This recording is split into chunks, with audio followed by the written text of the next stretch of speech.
I won a coffee, 50 Bass Pro Shop e-gift card, and 50 Team Rewards point. Baka naman! Panahon ka mapapaisip talaga kung saang industry or ano ba talagang magandang puntahan, trabahuhin. Napakalaki ng burden na nawala di ba? Parang ang sa isip ko is kay ma-lay off o kung ano man ang mangyari, magsara kumpanya. PR naman Oo, diba? Sa ngayon napapaisip ako, ano kaya magandang puntahan? Magturo ka na ulit. Sa totoo lang guys, meron akong level 1 ng ECE.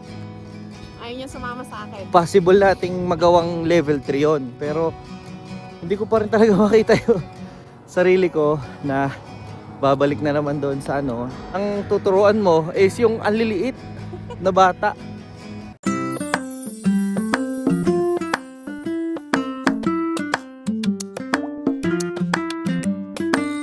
No? Pang-professional na. Ganda. Ganda ng grip. Ito luma na, kaya madumi na.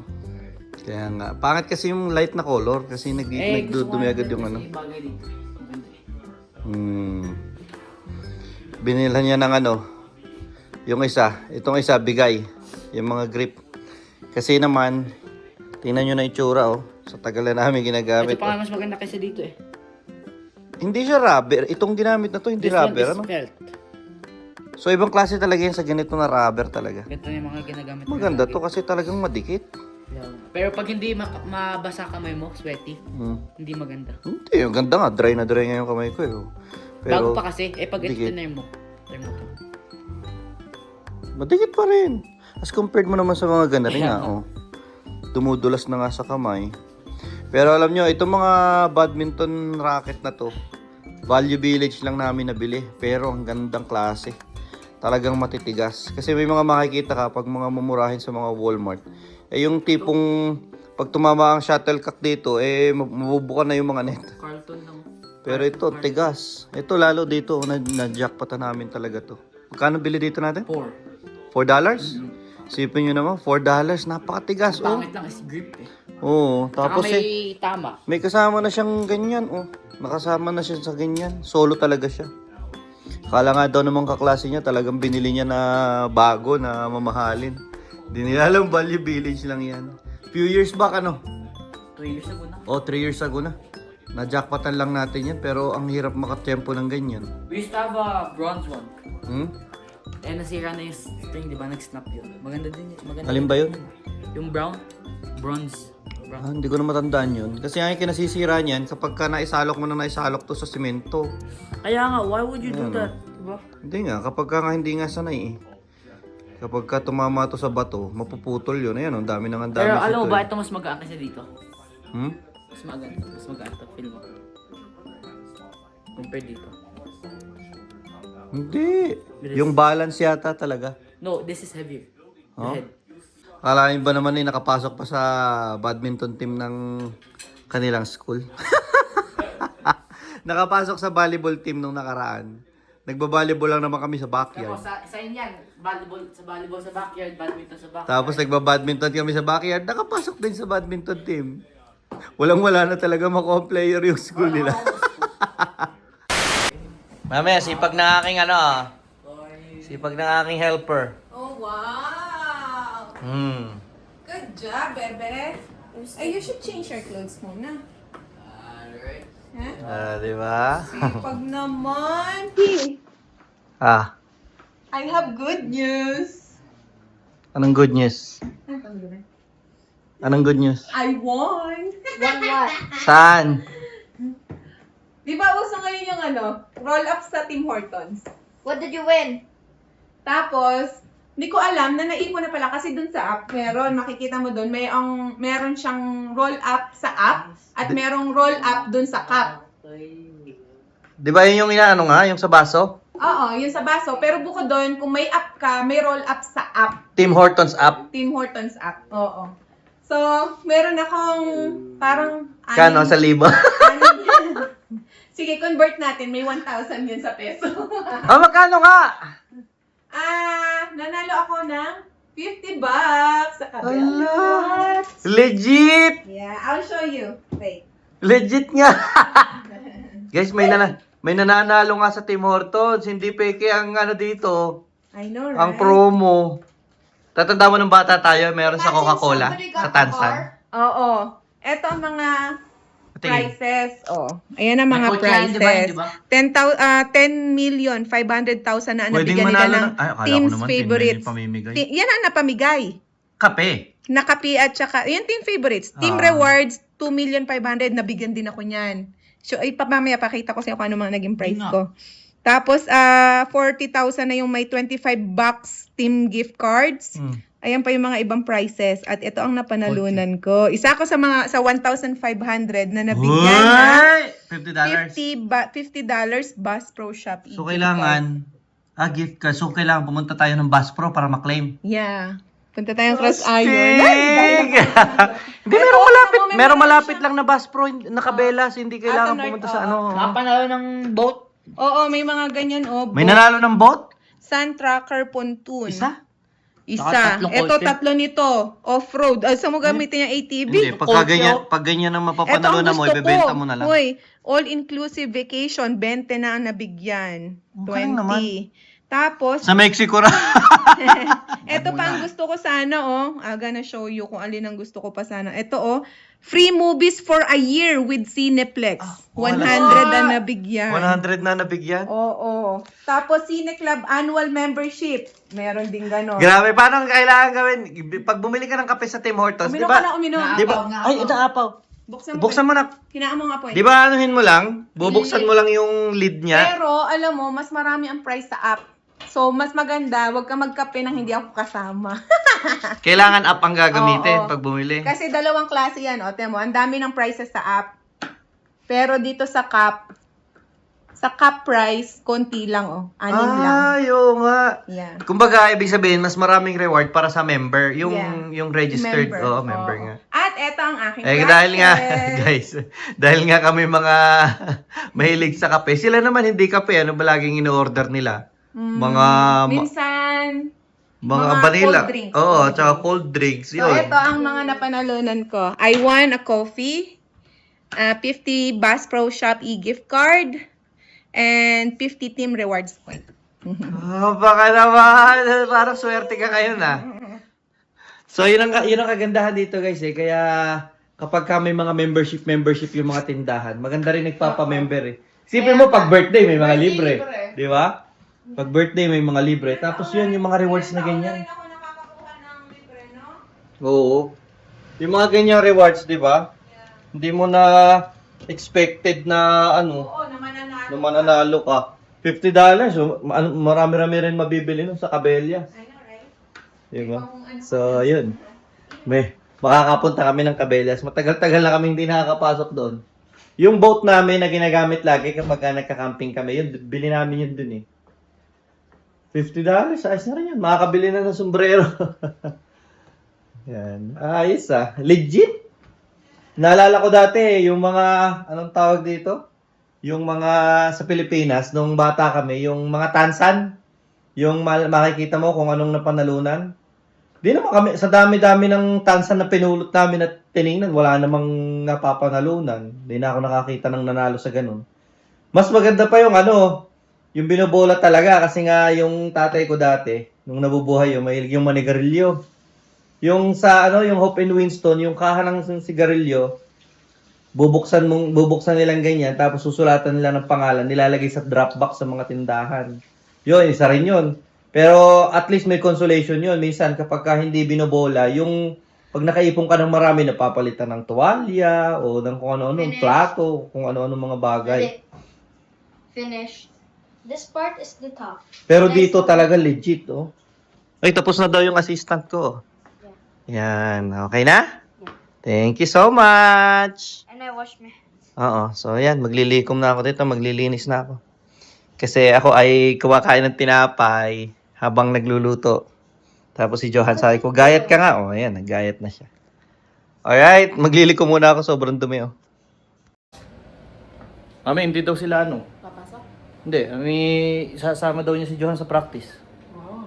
Practice daw sila ng badminton. Eh wala akong susunduin. Uy, it's snowy bukas. Maglalakad raw sila. Saan ganito sa atin?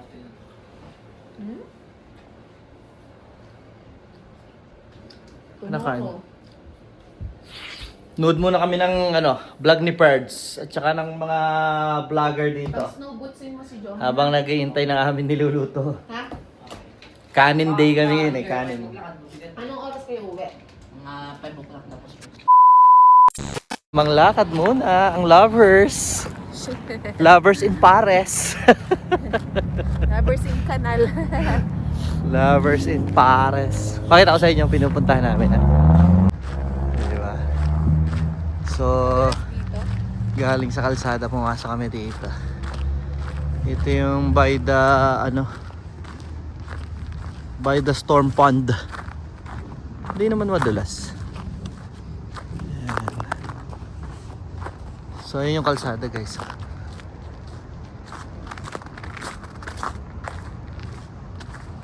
Sumigway lang kami ng konti. Ikot lang. Ayan, doon tayo sa may gilid ng pond na yan. Tapos balik lang din tayo.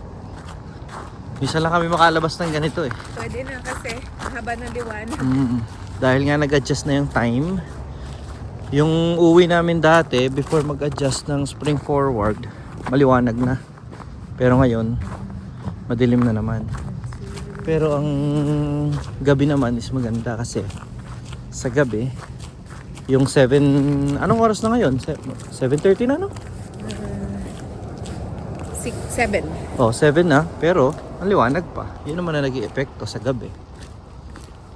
Although sa umaga, dark na naman yung dark na naman yung 7 AM. Ayan ganda oh. Ayan yung storm pond ng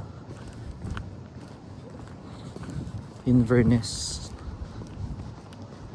Share ko lang sa inyo parang kamakailan lang nung si Alwi nag-post na humihina yung warehouse nila.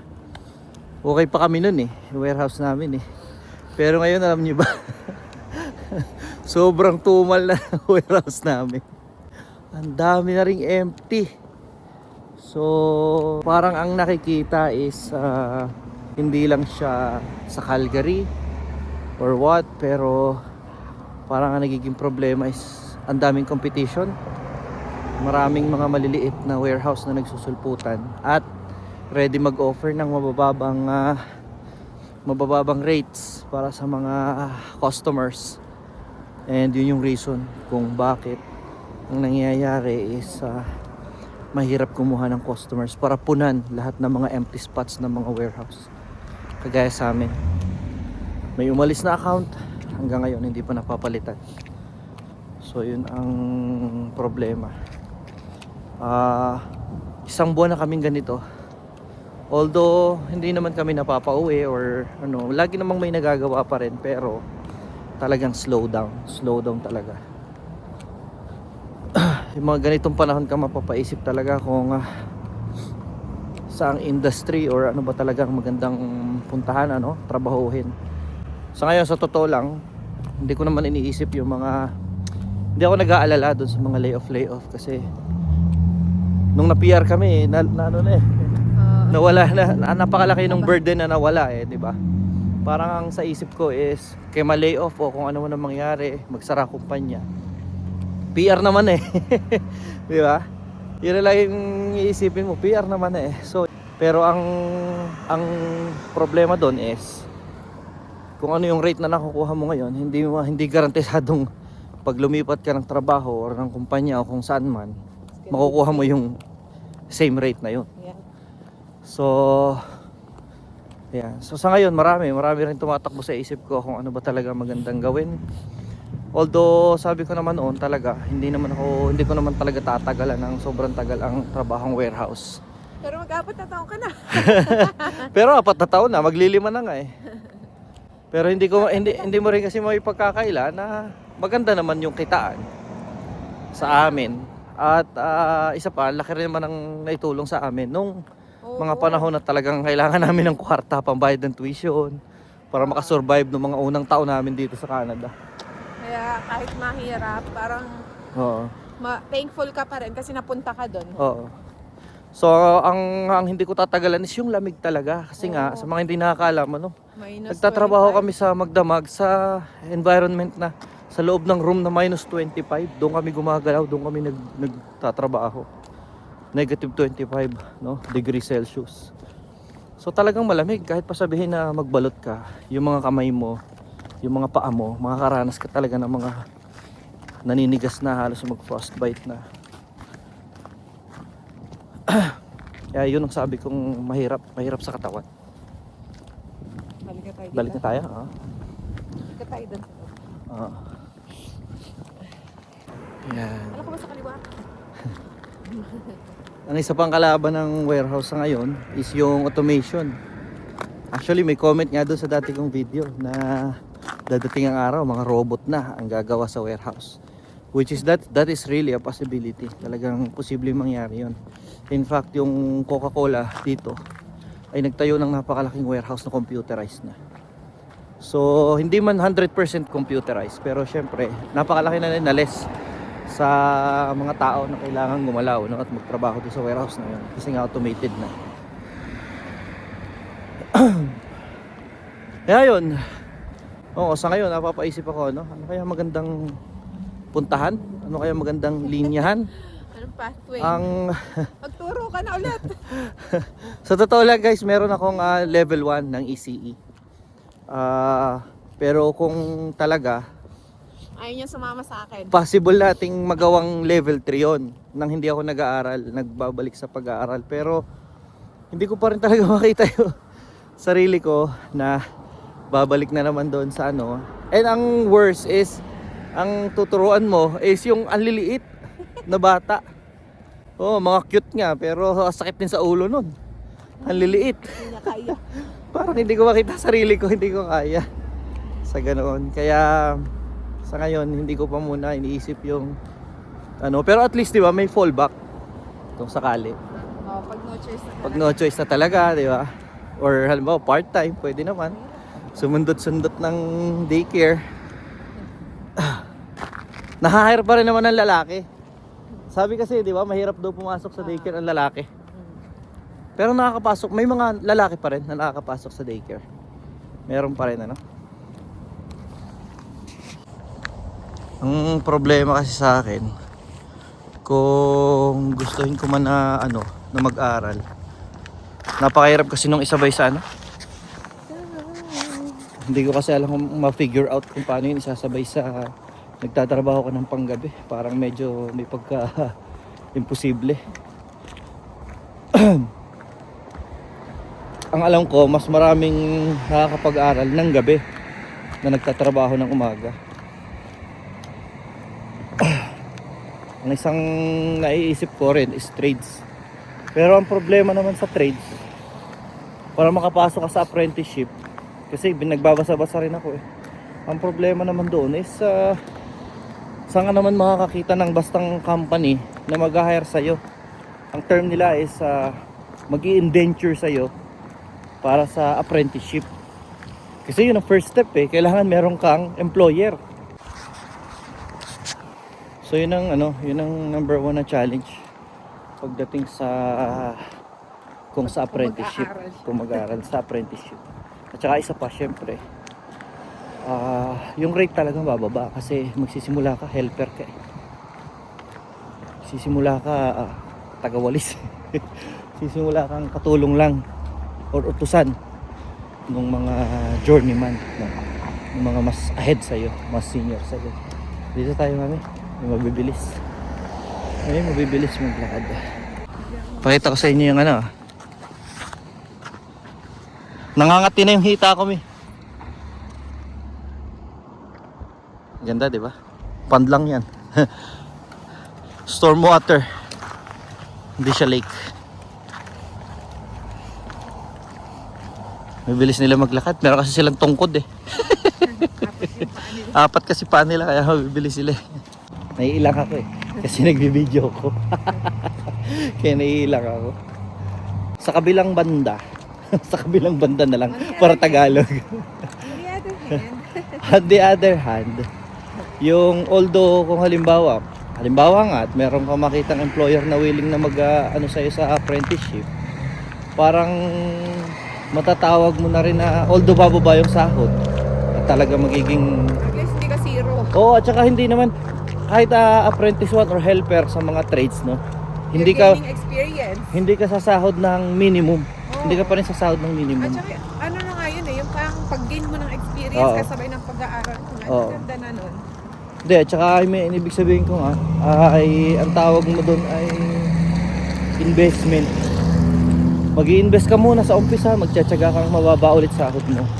Well, kasi nga, yun yung nararamdaman ko kasi nga kahit paano dito sa warehouse, medyo 4 na taon na ako, medyo umangat na yung sahod natin.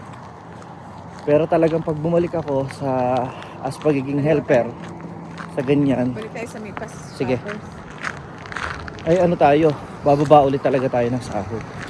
Pero yun nga, matatawag mo na ring investment kasi in time, sakali, ang maganda kasi sa apprenticeship, ano siya, every year, pagkakatapos mo mag-aral, from study, pagbalik mo sa shop, pagbalik mo sa trabaho, tumataas naman ang tumataas yung rate. Ay, sabi niya, delikado.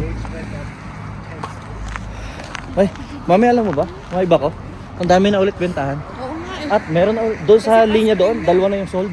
Yeah. Tapos Kasi 2 mas for 20. sale. Pero ano Pero ang dami na ulit nagbebenta. ang aming property tax malamang tataas kasi yung assessment value ng bahay nagtaasan dito sa amin. Ibig sabihin, maganda pa rin yung market. Sa ngayon, ang sinasahod natin pagdating sa warehouse, parang ano na siya eh, parang kung sa kwan eh, nandun na siya sa ceiling ba? Sa peak. Sagad na. Although merong mas matataas sa akin, yun na yung mga sobrang tatagal na talaga sa company. Pero I mean, as operator, hindi na yung tataas doon halos. Hindi na yung magtatataas doon. Pero unless nga yung magpunta ka sa management roles, ganyan. Kaya pero sa sa trades, medyo yung ceiling niya mataas. Yun ang kagandahan doon. Although sabihin naman magsimula ka sa mababa, sumahod ka ulit ng 20, 21 as helper, 'di ba? Pero once makuha mo yung certification mo, once maging journeyman ka doon sa trades na mapili mo, pwede ka sumahod ng 40 pataas eh. Sa warehouse hindi mo na yung sasahurin unless nga maging supervisor ka hanggang maging manager. Siyempre, medyo ano na yun. Masyado na mataas yun. Diba? So yun, pagka mga ganitong panahon na slow down, maraming kang mga maiisip eh. Maraming mga tatakbo sa isip mo. Ay, ewan. Tingnan natin kung ano bang mangyayari. Si Lord lang ang nakakaalam. Ito si Mami, nag-enjoy ito sa trabaho niya eh. Iyon, no? Kahit stressful, kayang-kaya niya eh. Kayang-kaya niya yung stress. Makakamit din natin ang ating inaasam. Simple lang inaasam ko. Mataas na sahod. 2,000 years later. Iyon, no? Kain tayo guys, kain. Luto ako ng patang hamonado sa pineapple juice. Ayun, kain tayo. Kuha ako ng gulay para meron tayo pa rin para meron pa rin tayo kahit paanong vegetable. Ito guys, ang technique Many times too.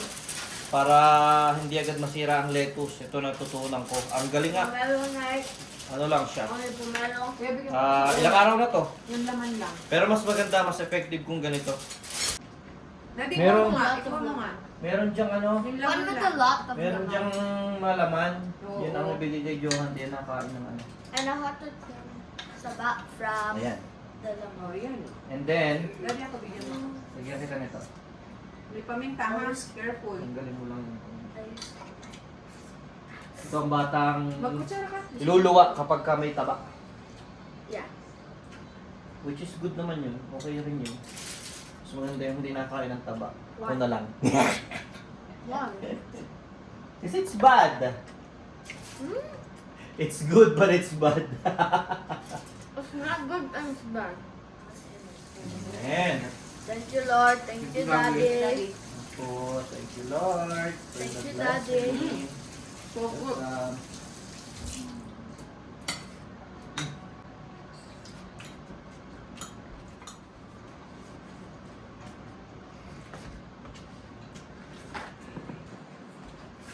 Ito may wagang technique. Ilagay nyo yung lettuce nyo sa foil. Kahit hindi sobrang balot na balot. I won't rock. Tapos, lagyan nyo rin ng tissue para may mag-absorb ng, yung paper towel. Water. Para may mag-absorb ng moisture. Hindi siya mag-stick yung moisture niya. And the Tapos, fourth balot is nyo. not to let it rot. Hindi kailangan balot na balot. Basta ganyan, tatagal siya sa rep. So, hindi kayo mabubulukan. Kaysa pag iniwan nyo lang siya sa plastic, magtutubig siya sa loob, tapos mabubulok siya. Yan. Pagka ganito hindi. Ang ganda, ang galing. Nakita ko lang din ito sa hack sa, sa online. Sa mga nagsasalitang lettuce. Yeah. The talking.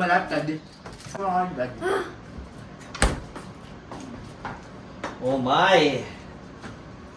Pinababata niyo talaga ako ah. Bata mo bata. Wala bang ano, sauce? Meron. Ano nalagyan natin? Babagya. Bagya lang. Konti lang. Naiga eh.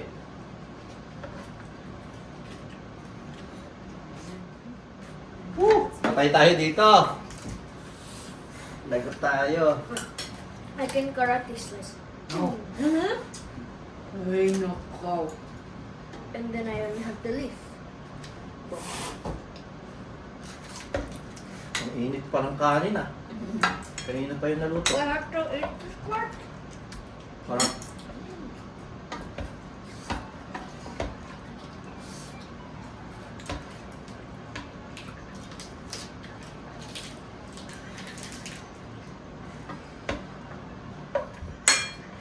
Tapos kaya ang binigyan mo sa akin dati buto. Wala na naman. Tignan mo ako dito. Nutella. Yan na. Yan rin na. Nutella shake mix. Pinoy pa rin ang mga to. Pinoy na Pinoy. Puro laman, taba lahat. Pata yan eh. Nandun ko yung oil eh. Kaya masarap yung paksiw. May sabaw.